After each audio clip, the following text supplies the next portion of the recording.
Афера з кватэрай Наўроцкага. Горшыя прэзідэнцкія дэбаты ў гэтай кампаніі Кірыл амаль плакаў. А таксама піс, які прапануе ускладніць атрыманне польскага грамадзянства. Вучыце польскую мову ў школе польскі на так. Ад 0 да C1 або да экзамену B1.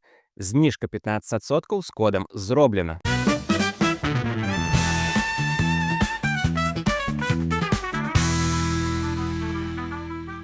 Магдалена Беят казала, што ўся гісторыя з аферай Наўроцкага пачалася з яе пытання. Я думаю, што некаторыя нашы сённяшнія гледачы і таксама гледачы на Ютубе глядзелі гэтыя дэбаты, якія адбыліся 2 тыдні таму амаль што у эфіры Суперэкспрэсу.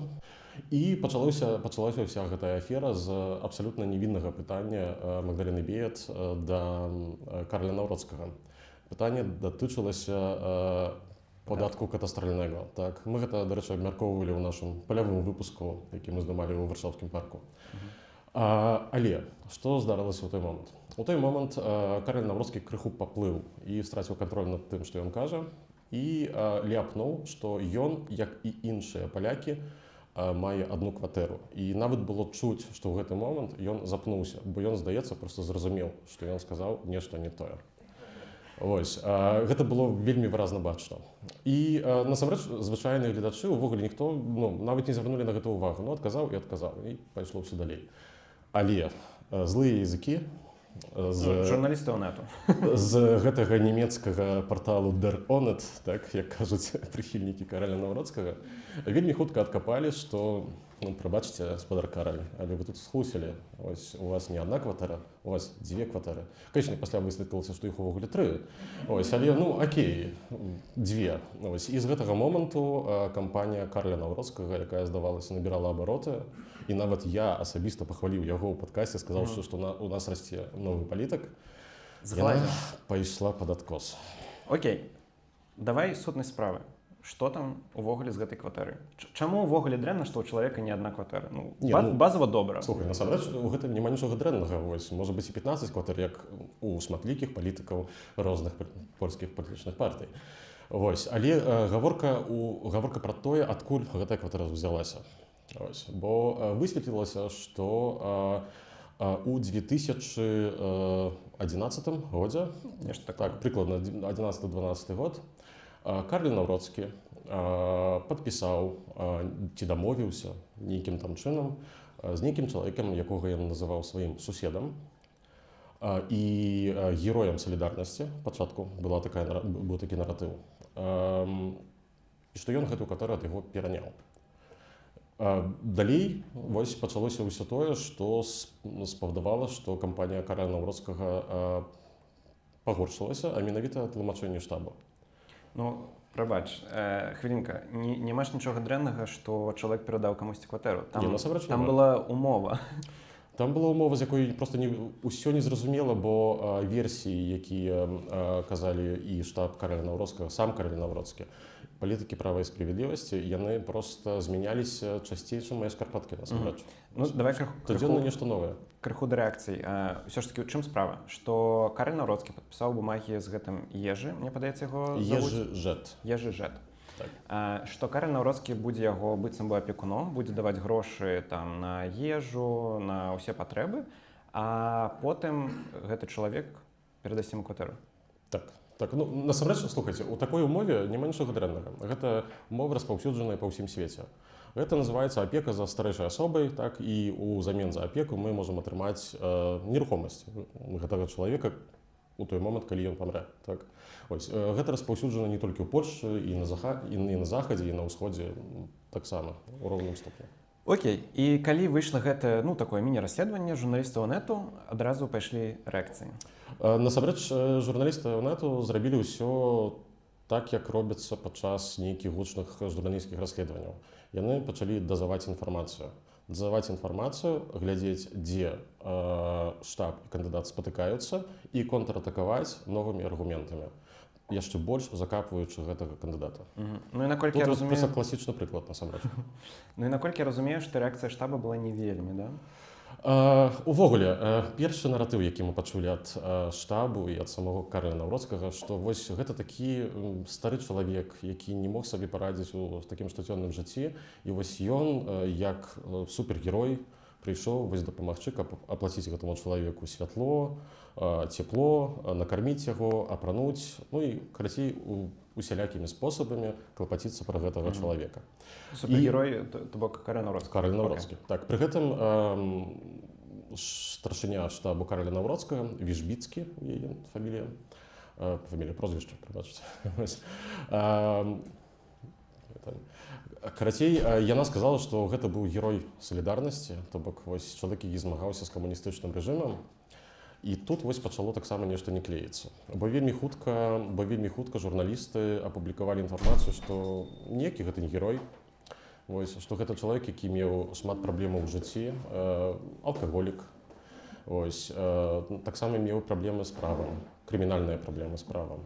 Вось, карацей, гэта ўсё вельмі моцна накладвалася на увогуле вось гэты імідж Карэля Наўроцкага, які з'яўляўся ў медыапрасторы, так, пра тое, што у яго ёсць нейкія сувязі з такім, скажам так, не вельмі чыстымі людзьмі, так, вось, нейкія там гангстэры. Ну, гэта даўняя быццам бы гісторыя, што ён звязаны з крымінальнымі нейкімі... Гісторыя даўняя, але вось гэта ўсё разам стварала такі вось вобраз чалавека, які сапраўды сядзіць у гэтым вельмі моцна. Окей, у пэўны момант Карэль Наўроцкі, яго штаб, а яны разумеюць, што справа грамчэй, чым чакалася.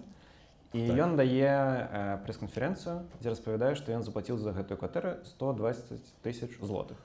Так, увогуле гэтая прэс-канферэнцыя была вельмі дзіўная. Ну, па-першае, яны ўвесь час апускалі саму істоту справы, што ён схлусіў публічна падчас дэбатаў. Так? Ён сказаў, што ў яго кватэра толькі адна. І тут гэта ўжо адразу падрывае давер да кандыдата. Бо, ну, прабачце, тут ты кажаш, што ў цябе адна, цяпер што дзве, і пачынаеш апраўдвацца. Так? Вось, і самі гэтыя апраўданні стварылі праблему, бо яны пачалі проста казаць шмат неправды ў гэтых апраўданнях. Ну і там была яшчэ праблема з тым, што быццам бы Наўроцкі сказаў, што ён з гэтым панам Ежы, ад якога атрымаў кватэру, ўжо ніяк не кантактуе і ўвогуле не ведае, дзе ён. Там, карацей, так, ён сказаў так, што так, ён клапаціўся пра гэтага чалавека, ён усё для яго рабіў, але гэты чалавек нідзе знік, бо падчас Божага нараджэння, так, у 24-м годзе, то бок паўгады таму, спадар Карэль прыехаў у гэтую кватэру, а яму ніхто не адчыніў. Ну, ён пагрукаўся ў дзверы, сказаў, ну, няма нікога дома, ну і добра, ну і я пайшоў. Так, і быццам бы не мог яго нідзе знайсці. Але злыя языкі з парталу Der Onet цягам 6 гадзін знайшлі гэтага чалавека у дзяржаўным доме сацыяльнай апекі, так, ДПС, дом памоцы спалечнай. Ось, і што цікава, высветлілася, што гэты чалавек знаходзіцца там ужо год. Ось, то бок з кветня мінулага года, так. То бок, ну, прабачце, вы клапаціцеся пра гэтага чалавека і вы год не ведалі, дзе гэты чалавек знаходзіцца. Гэта ўжо не клеіцца, так. То бок, ну, я разумею, што такая сітуацыя можа здарыцца. Ось, ну, але ўсё ж такі для публічнасці гэта выглядае даволі дрэнна. І што яшчэ горш, з'явілася, скажем так, споведь, так, споведь апекункі гэтага чалавека, Ежего Жет, ось, якая публічна у артыкуле, які апублікаваў, здаецца, Newsweek гэтым разам, яна распавяла, што ніхто не займаўся спадаром Ежам, ось, што ён сабе сядзеў там у куртцы нават у сваёй кватэры, бо яму адключылі свет, ось, а атапленне было праз электрычнасць, так, электрычнае атапленне. То бок бомжаваў, скажем так. Была нейкая гісторыя пра тое, што ён сам пісаў пасты ў соцсетках. Акрамя таго, злыя языкі з парталу Der Onet вельмі хутка знайшлі некалькі аккаунтаў гэтага гаспадара Ежего Жет на Фейсбуку, дзе ён цягам некалькі гадоў публічна пісаў пасты, проста кароткія пасты, што яму няма што есці, няма на што жыць. Ось, ён атрымоўвае 600 злотых нейкай там рэнты. Ось, і гэта ўсе грошы, якія ў яго ёсць. Окей. У нас уже ёсць нейкія пэўныя паказанні, Карэль Наўроцкі блытаецца, яго штаб блытаецца, з'яўляюцца новыя факты і раптам з'яўляюцца дакументы. Што гэта за дакументы? Так, гэта было, здаецца, 6 траўня адбылася вялікая прэс-канферэнцыя права і справядлівасці, дзе выступіў спадар Чарнек, то бок адзін з найбольш знаных і найбольш папулярных палітыкаў права і справядлівасці. Ён быў міністр? Ён былы міністр адукацыі. Апошнія там некалькі гадоў ён быў менавіта на гэтай пасадзе. І ён, размахваючы там карткамі, здаецца, гэта быў натарыяльны акт, і быў тэстамент спадара Ежэго Жэт. А можна пытанне для чалавека, які не разбіраецца ў дакументах, што такое тэстамент? Як гэта? Завяшчанне? Як па-беларуску завяшчанне? Так і будзе, здаецца, так? Окей, карацей. Добра. Окей. І што мы даведаемся з гэтых дакументаў? Ну і карацей, з гэтага дакументу мы даведваемся, што ў 2012 год, так, у 2012 годзе спадар Кароль Навроцкі пазычыў спадару Ежэму 12 000 злотых на тое, каб ён выкупіў гэтую кватэру. Пра што гаворка? Бо ў польскай сістэме ёсць так званыя кватэры камунальныя. Так? Гэта кватэры, якія належаць да муніцыпалітэтаў, то бок да ўладаў места, там, горада. І ёсць пэўныя умовы, пры якіх гэтую кватэру можна выкупіць за невялікую частку ад яе вартасці ўвогуле. Да рэчы, у Беларусі такая сістэма таксама працуе. У гэтым выпадку гэта была зніжка 90%. То бок за 10% ад вартасці кватэры можна было яе выкупіць. Гэта было 12 000, там, здаецца, з невялікім кавалачкам. Больш за тое, выплыў дакумент, дзе бачна, што асабіста сам Кароль Навроцкі заплаціў гэтыя грошы. То бок гэта не было так, што ён пазычыў, так, і спадар Ежы сам заплаціў. Не, гэта было напрамую ад спадара Кароля Навроцкага. Ну, ён, як яго апякун, я так разумею, прадстаўнік, мог гэта зрабіць? Мог гэта зрабіць, насамрэч мог. Так. Больш за тое. У якім сэнсе цікавая гэтая дамова? Бо падпісваючы гэтую дамову, спадар Ежы пазбавіў сябе прадстаўніцтва ў гэтым пытанні перад натарыусамі і судамі. То бок ён вызначыў сваімі афіцыйнымі прадстаўнікамі Кароля Навроцкага і ягоную жонку. І тут пачынаецца другі акт гэтай трагедыі. Шекспір. Так, усё проста як па Шекспіру. Карацей, кватэру, якая выкупленая такім чынам з вялікай зніжкай, нельга прадаць. Гэта называецца карэнцыя. То бок праз 5 гадоў ёсць забарона на абарот гэтай нерухомасцю. Гэта створана дзеля таго, каб было менш такіх розных махлярстваў, так, дзе кагосьці вымусіць выкупіць кватэру і пасля яе адразу перапрададуць па рынкавым кошце. У гэтым выпадку яны мусілі адчакаць гэтыя 5 гадоў. І у 2017 годзе, калі гэта кватэра была канчаткова прададзеная Каролю Навроцкаму і ягонай жонцы, то фактычна яны самі сабе продалі гэтую кватэру. Ён прыйшоў да натарыуса, падпісаў, што я прадаю, і адначасова з гэтым падпісаў, што я купляю. Кароль Навроцкі, яго жонка Марта... Ведаеце, фармальна гэта ўсё чыста, бо так робіцца. Я чытаў меркаванні розных менавіта юрыстаў, бо звычайнаму чалавеку сапраўды тут цяжка разабрацца ў гэтых такіх завіласцях, так? Асабліва, калі гэта юрыдычнае пытанне. Юрысты кажуць, што этычна, магчыма, не да канца гэта добра выглядае, але з менавіта юрыдычнага пункту гледжання ўсё окей. Чарговы там пункт быў, што ў 2012 годзе спадар Ежы напісаў, што ён зобавязуюча. Ён клянецца, што праз 5 гадоў, калі гэты окрэс карэнцыі скончыцца, што ён фактычна перадасць гэтую кватэру спадару Каролю. І ў гэтым жа дакуменце ён пазначыў, ён пацвердзіў, пасведчыў, што 120 000 злотых, гэта такая рынкавая вартасць, рынкавая цана гэтай кватэры на той момант, фактычна ўжо заплачаная спадаром Каролем Навроцкім. І на гэтай прэс-канферэнцыі спадар Чарнек сказаў, што ўвогуле няма мовы пра нейкую апеку. Што няма нейкай апекі, гэта кватэра не за апеку, а за грошы, за жывыя грошы. Тут, канешне, у злых языкоў, гэтым разам уже не толькі з дэронета, але і ўвогуле проста інтэрнэт-карыстальнікаў, паўстало пытанне. У 2012 годзе спадару Каролю Навроцкаму было 25 8 гадоў.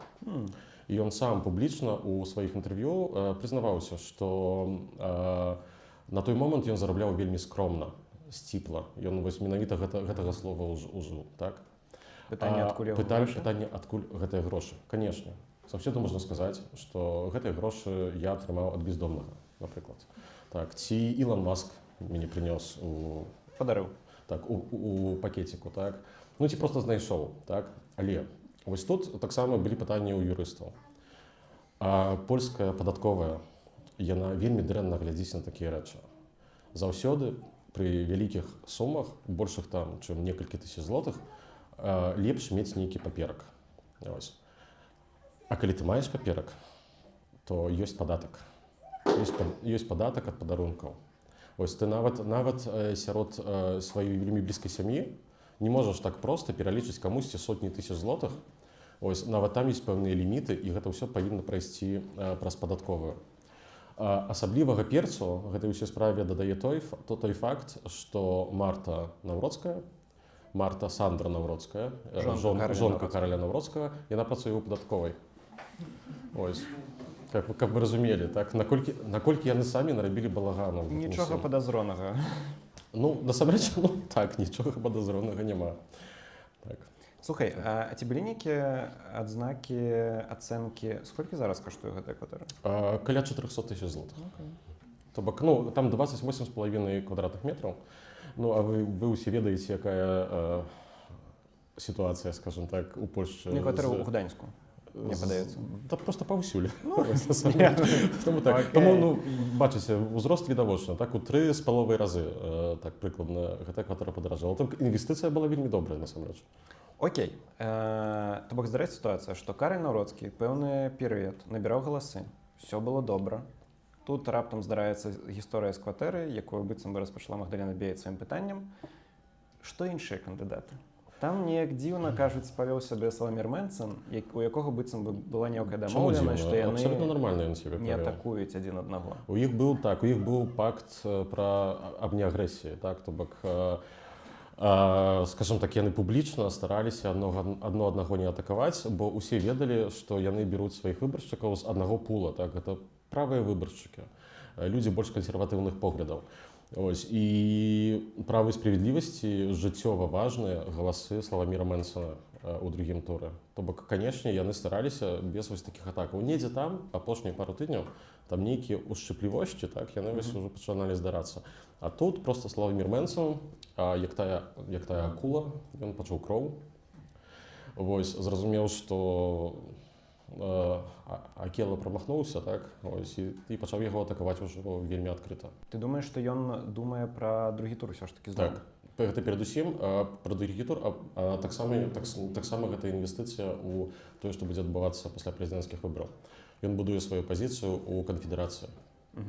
Ці можа здарацца так пасля гэтай аферы, што Караль Навроцкі пралятае міма другога тура?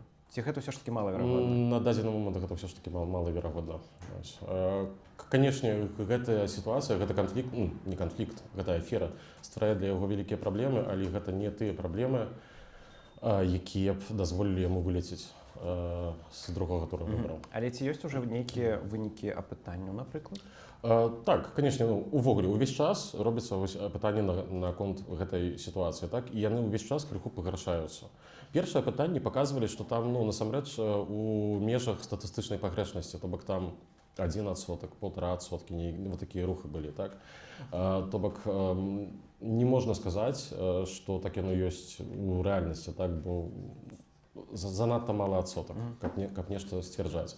Але вось пасля той прэс-канферэнцыі, якую зладзіў спадар Чарнак, даслоўна ў гэты дзень, даслоўна гадзіну пазней, вы памятаеце, што Чарнак сказаў, што Караль Навроцкі заплаціў жывыя грошы за гэтую кватэру і што ніякіх пытанняў быць не можа. Але вось незадача.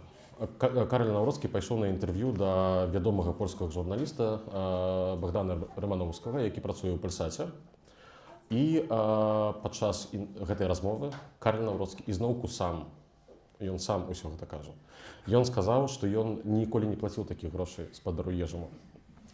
Што гэтыя грошы, гэта нейкая міфічная сума ўсёй ягонай дапамогі цягам 14 гадоў. Ось, нават Рамановскі, я так глядзеў урыўкі, у меня не было магчымасці паглядзець усё інтэрв'ю, я нават сядзеў і падлічваў. Ось, там у тэлефоне на калькулятары, каб выйшла прыкладна гэтыя 120 000. Яно неяк там не асабліва выходзіла, ну, але было блізка. Ось, трэба прызнаць, было блізка. Але чаму гэта праблема?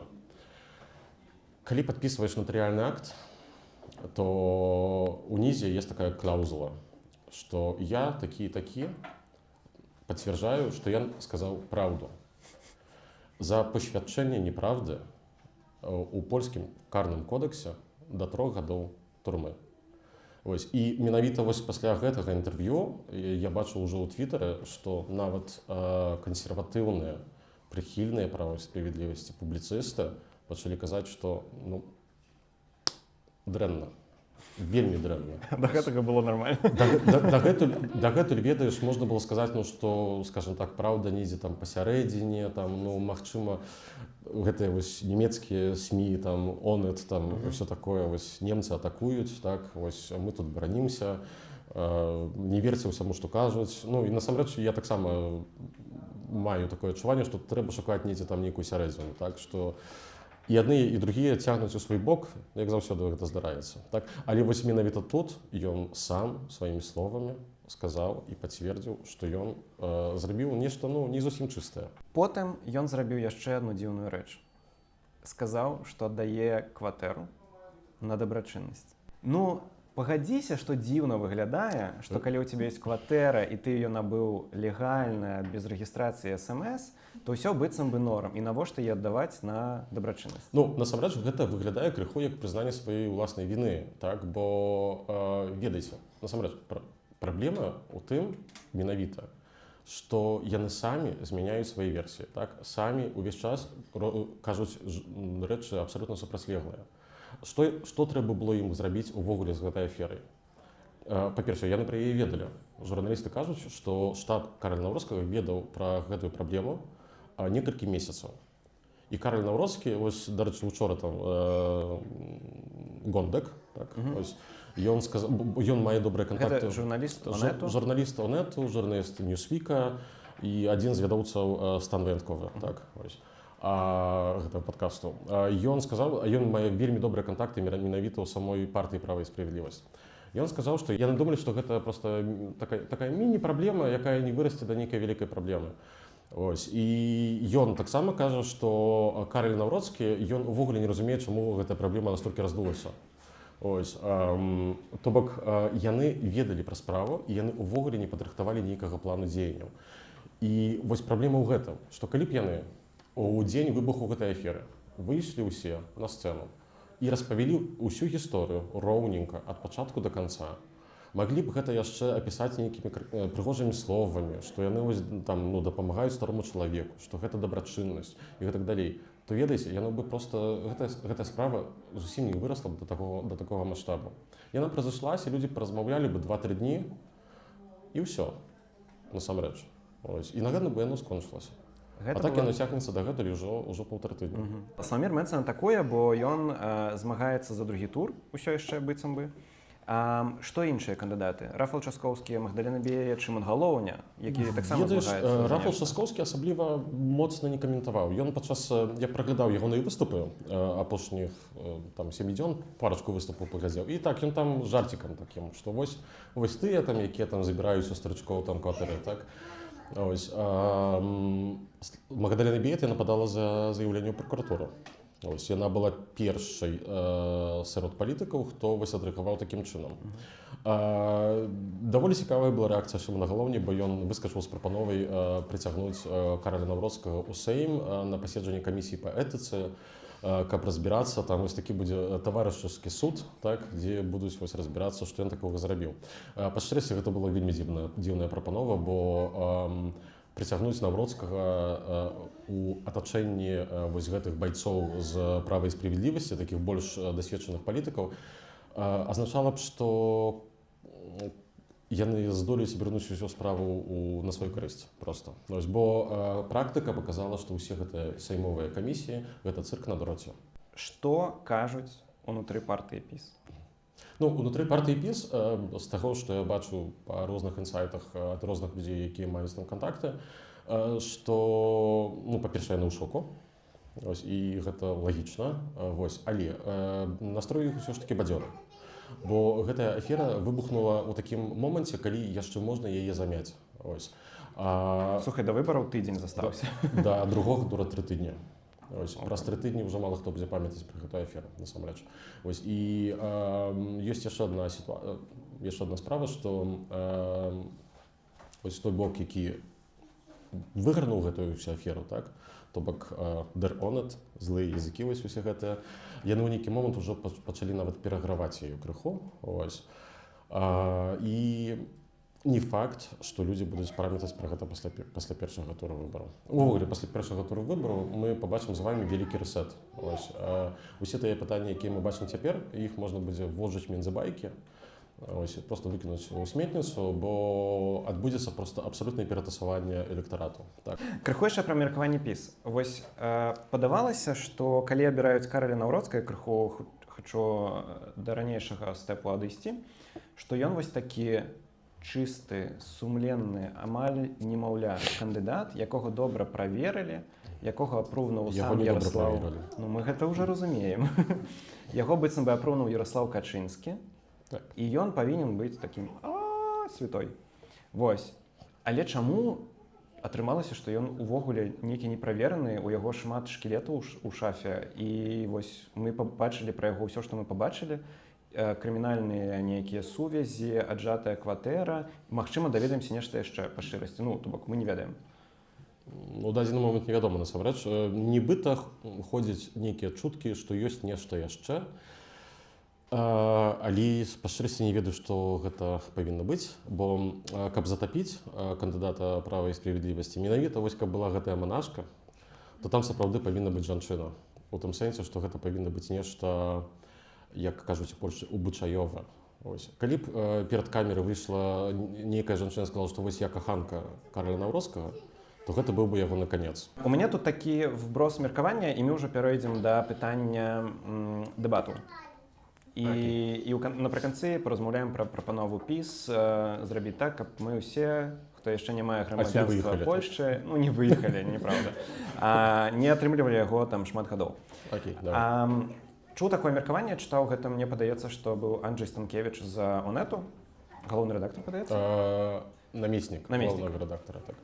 Вось, ён пісаў, што быццам бы гэтая афера, яна б'е менавіта па вось такому бетоннаму электарату ПіС, то бок людзей старшага пакалення, якія таксама, магчыма, дзесьці самотныя, магчыма, дзесьці не, але іх таксама хвалююць гэтае пытанне жытла, там, бяспекі пра іх, то бок перадаваць камусьці кватэру ці не, і што быццам бы гэта можа згуляць вось менавіта на гэты электарат. Што ты пра гэта думаеш? Ну, часткова так. Але электарат права і справядлівасці, ён даволі асаблівы. Ось, паверьце мне, калі б вось такая сітуацыя выпала, напрыклад, з Рафалам Часкоўскім, то з ягоных 30% вельмі хуценька зрабілася б 20. Ось, бо электарат больш ліберальны і прагрэсіўны, ён больш уразлівы. Калі гаворка пра электарат права і справядлівасці, вялікіх рухаў не будзе. Падзенне падтрымкі Караля Наўроцкага ў першым туры гэта будзе ў межах 2% максімум. Найбольш цікавіць другі тур, бо у другім туры вось пра што, дарэчы, адбываецца вялікі рэсет апытанняў.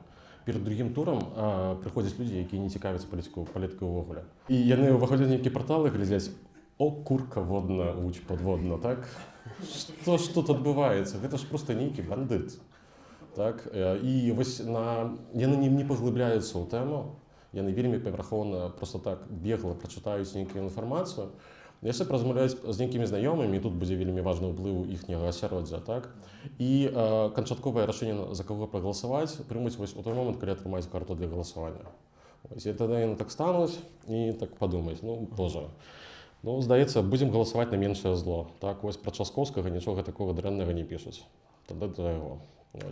Таму у другім туры выбараў у гэтым годзе, хутчэй за ўсё, прынамсі на дадзены момант, бо праз тыдзень ён можа змяніцца. Але на дадзены момант усё паказвае на тое, што Гэта не будуць тыя 4%, пра якія я заўсёды казаў, што гэта будзе крыху больш розніца. У другім туры. У другім туры. Усё ідзе ў накірунку, так скажем так, 7% максимум. Упэўнены перамогі. Але гэта на дадзены момант. Окей. Добра. Нешта можа нешта выплаціць на Часкоўскага.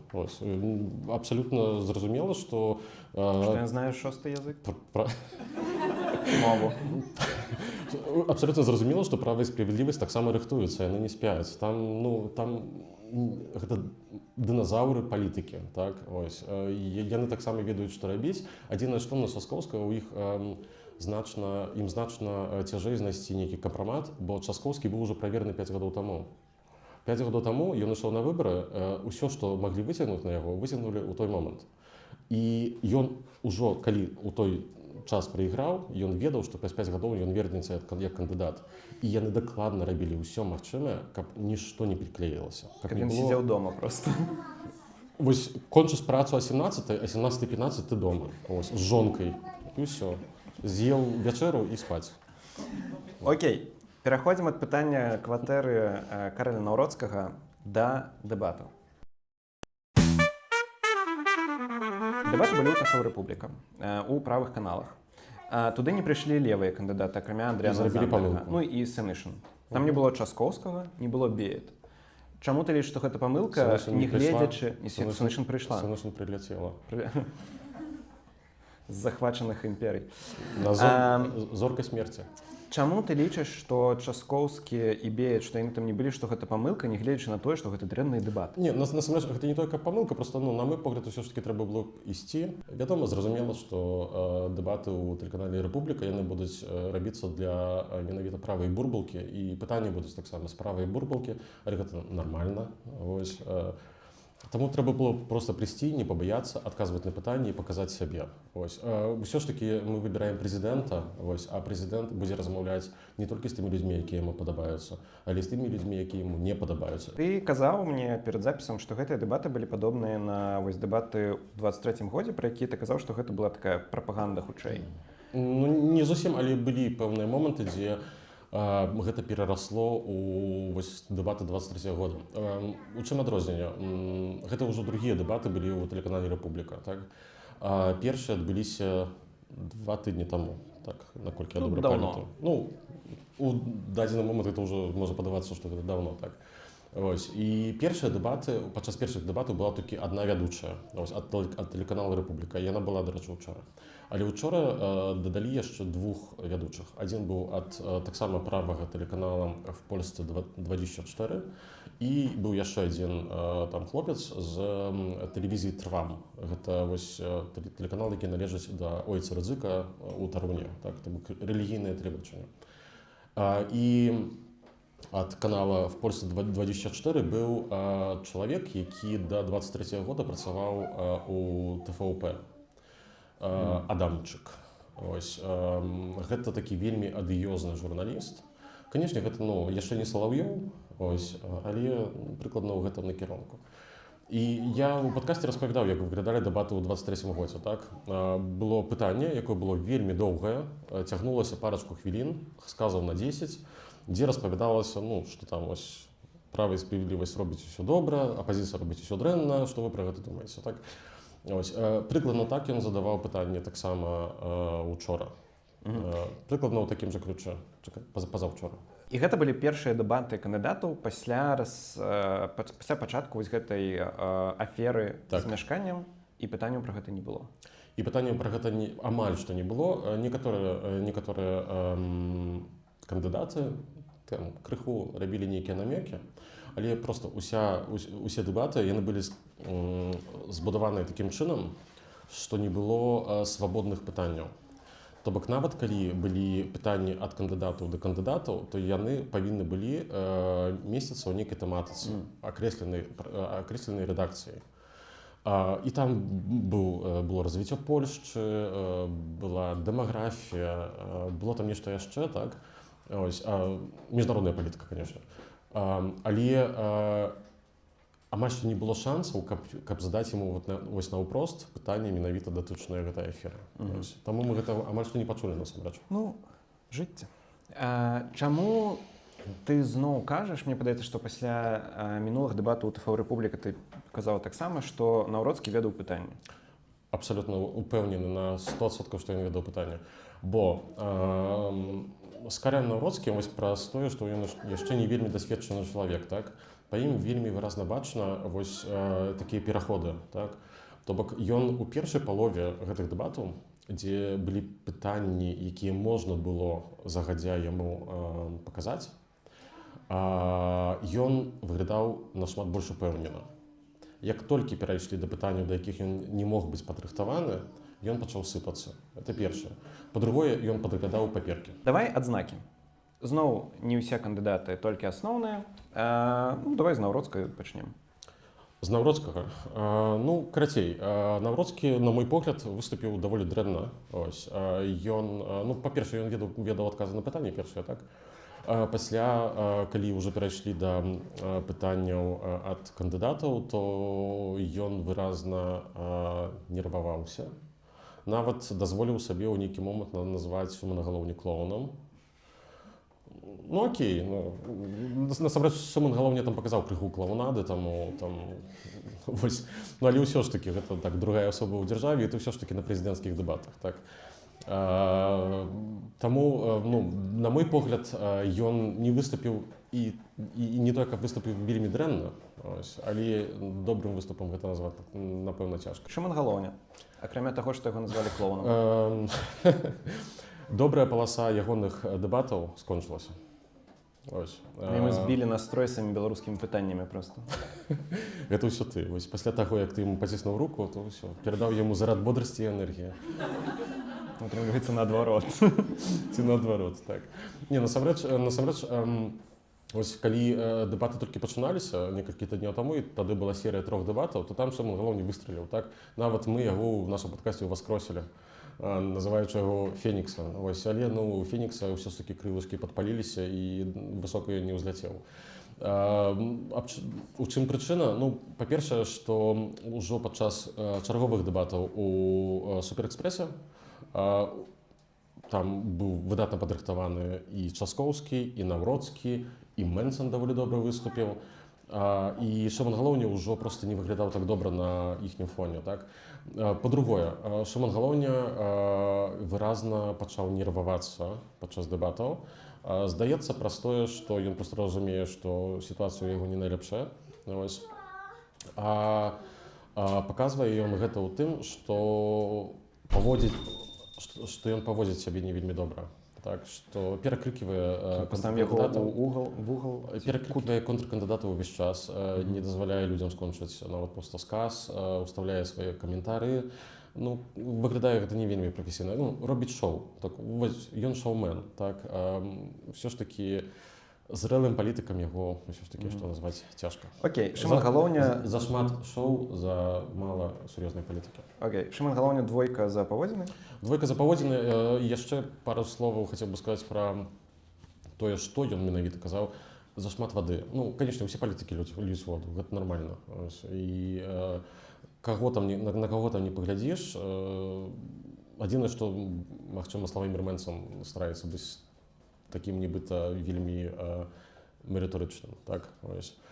Але калі я слухаў ягоныя словы, то ён часам адказваў, усім задаюць пытанне, так?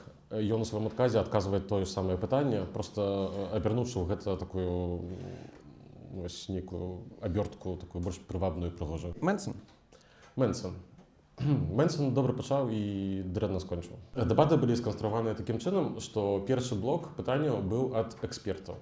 Сярод экспертаў быў Рафал Бжоска, гэта чалавек, які валодае імпостам. Ён стварыў імпост. Ён стварыў, стваральнік імпосту. Польскі Ілон Маск, як яго апошнім часам называюць, бо Дональд Туск, скажем так, вырашыў пагуляцца ў Трампа і вызначыў Рафала Бжоску вось такім экспертам, внештатным сотруднікам ураду, які будзе займацца дэрэгуляцыяй польскай гаспадаркі. На мове зліцэння, да? Польскай эканомікі, так.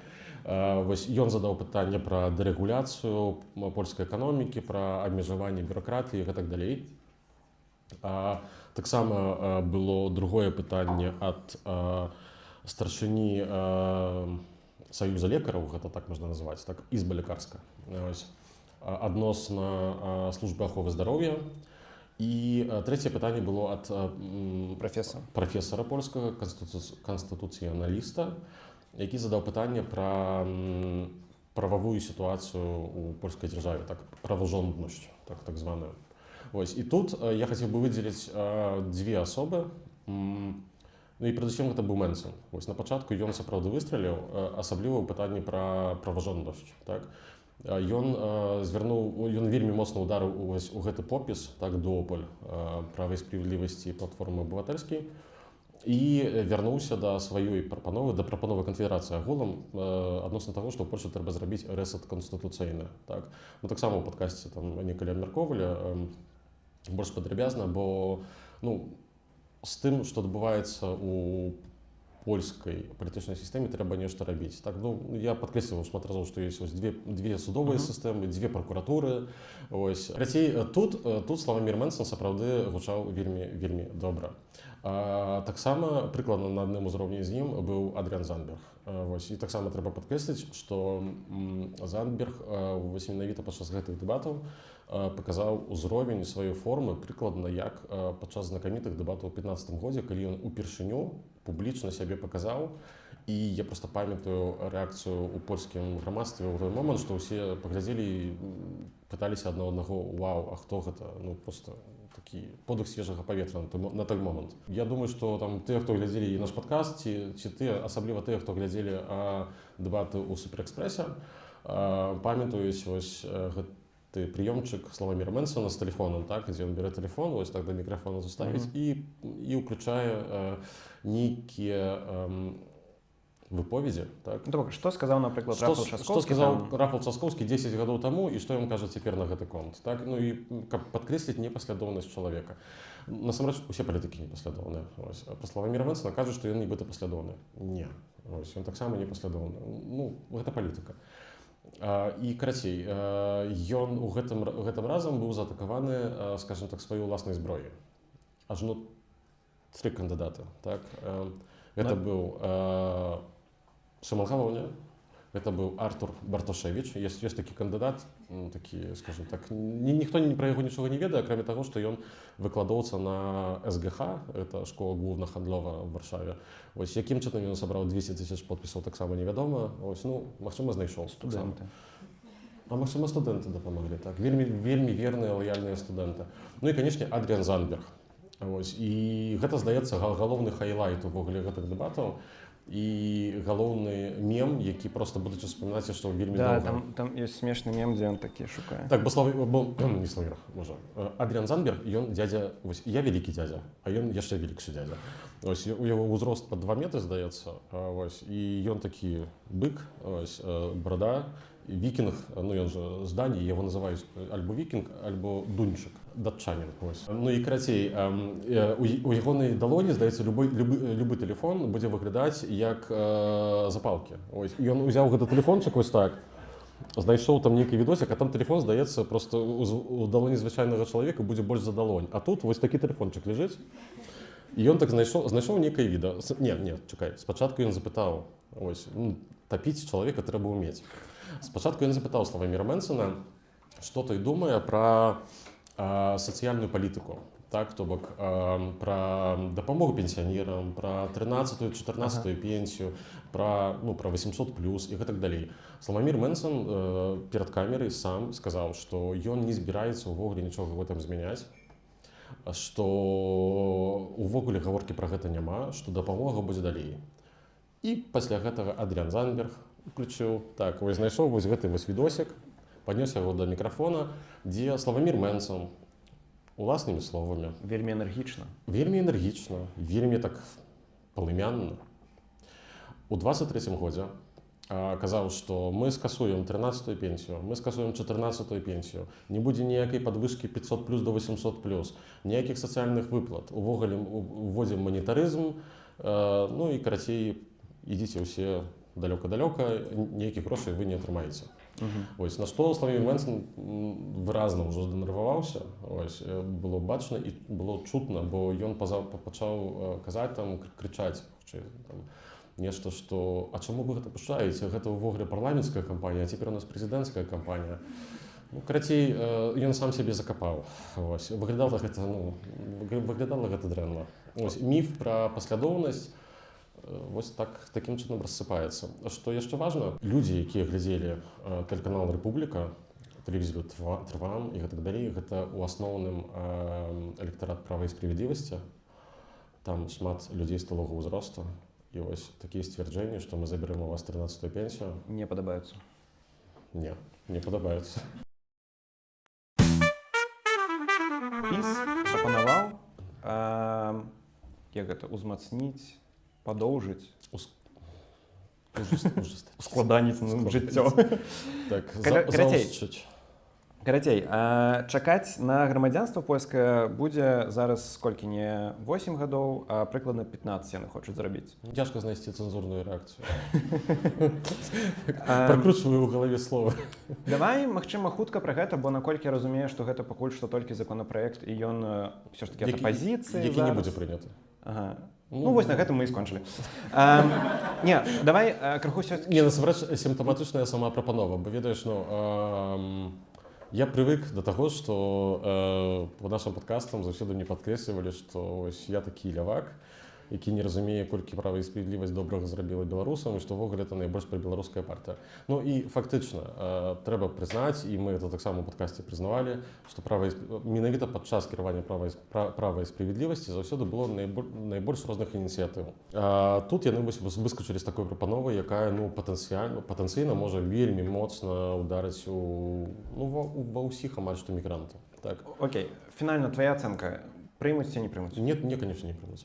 Ось, закон права і справядлівасці амаль што без шансаў, каб быў прыняты ў дадзены момант. Але таксама ходзяць чуткі, што і кааліцыя працуе над нейкімі зменамі.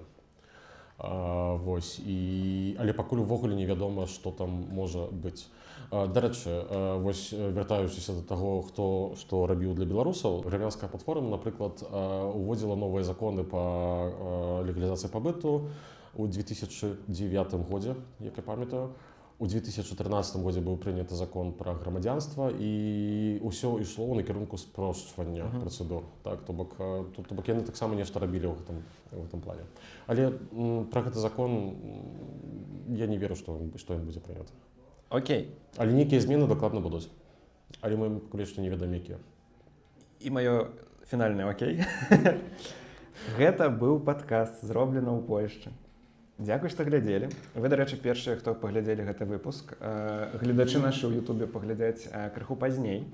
Вось. Дзякуй, давайце паапладуем самі сабе. Спадзяемся, што вам было цікава.